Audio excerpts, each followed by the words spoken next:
What is going on, guys? Grave here. Welcome back to Fortnite. Today I'd like to talk about the Season 5 update. I'm going to list all of the patch notes in the description below because I'm not going to go over every single detail because there's a lot of things that went on within this update. So if you'd like to read it all for yourself, click down in the description and check it out. This is kind of a gameplay in the background where we played duos, landed way away from anybody, and kind of had to run our way to the end, and it went bad with the storm and everything else, but it was a very interesting, very fun game, so I hope you guys enjoy the gameplay in the background. Let's get into those Season 5 updates. First thing, of course, we get all-terrain carts, which is pretty much souped-up golf carts, which is going to make the game a little more interesting to me with some golf carts to run around in. Also, we have rifts in Battle Royale. Test your courage and step up through the rift. You're in for a wild ride. That's what it states. Of course, you have challenging the horde and save the world, rally the squad, prepare for the ultimate challenge of survival and teamwork. Also, Wild West heroes within Save the World. Also, flintlock weapons within Save the World.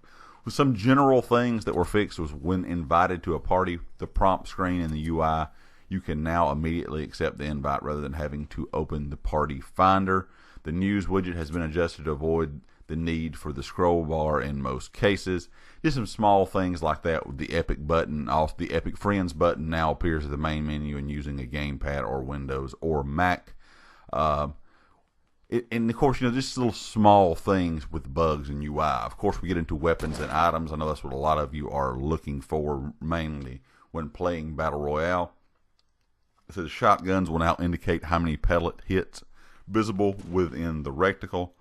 Adjusted shotgun spread patterns to be consistent with no random variation.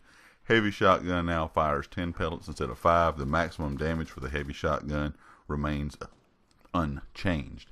After firing a shotgun, another shotgun cannot be fired for a very short time. Now, this was a thing, of course, especially on console, people using two shotguns back to back. Shoot you with one, swap to the next shotgun, and hit you again.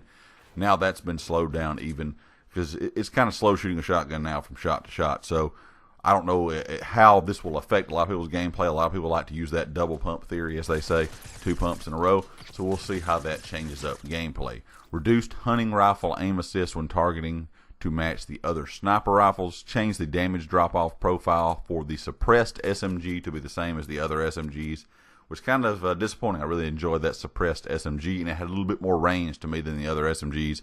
But I do understand why they did it. It is a suppressed weapon. The fall off start at 24 meters to 28 meters. Damage reduction reduced to 80% at 35 meters from 85% at 47.5 meters. And damage reduced to 65% at 50 plus meters from 75% at 70 plus meters. So that is the changes they have made to the suppressed weapon.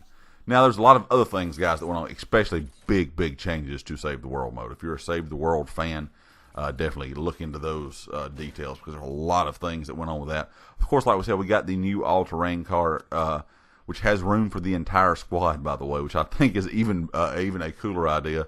Get a speed boost after drifting. The roof acts as a bounce pad. Work together as rear passengers to leap off to obstacles with all-terrain cart. Lean back and release at the same time for a higher jump. There's just a lot of things that went on here. Of course, there's some new map update changes. Of course, we had the new biome, which is the desert, the new location, Paradise Palms, new location, Lazy Links, and a few unnamed POISs have also appeared across the island. The center of the storm circle 7, 8, and 9 can now shift in random directions instead of simply shrinking, which I think is kind of interesting too that they've changed that up. There's a lot of other things, guys, like I said, that's going on within this update, so check out those patch notes in the description below to read it all in its entirety. I just kind of wanted to give you guys a brief summary of what was going on and let you know some of the things in case you have not heard yet or seen. But definitely check out those patch notes down in the description below. I hope you guys enjoyed this video, and of course, if you did, make sure you hit that like button. If you hadn't subscribed yet, please do so, and I'll catch you next time. Peace.